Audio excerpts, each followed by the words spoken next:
So அந்த வைப்லயே sentiment வைப்லயே உட்கார. Okay. ஆனா ட்ரெய்லர்லயும் சரி போஸ்டர்லயும் சரி காஜல் மேம பத்தி காட்டவே இல்ல. அவங்க படத்துல என்ன மாதிரியான ரோல் பண்ணிருக்காங்க? எங்களுக்கு அந்த டவுட் இருந்துச்சு. வர்றாங்க, நீங்க பாப்பீங்க மாதிரி வருவாங்க. சோ பாருங்க, நல்லா இருக்கு. கமல் சார் வந்து பாத்தீங்கன்னா அவர் தான் ஆக்டிங்னாலே அந்த பேரே அவர் தான். ஸோ அப்படின்னால அதனால சொல்ல முடியாது.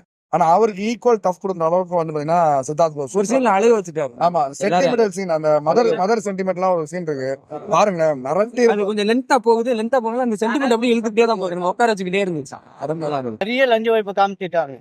நிறைய ஒரு 20 பாட்டா காட்டுறதால ஒரே நிறைய இதுவா இருக்க மாதிரி இருக்கு. கொஞ்சம் ஒரு 3 மட்டும் எடுத்து காமிச்சிருந்தாருன்னா கொஞ்சம் நல்லா இருந்திருக்கும். இல்ல சித்தார்த் வந்திருக்காரு. சோ அவங்களும் நல்ல ரோடு, அப்பா ரோல் நல்ல ஒரு இருக்கிற ஜெனரேஷன் இருக்க மாதிரியே இருக்கு சித்தார்த். சரி.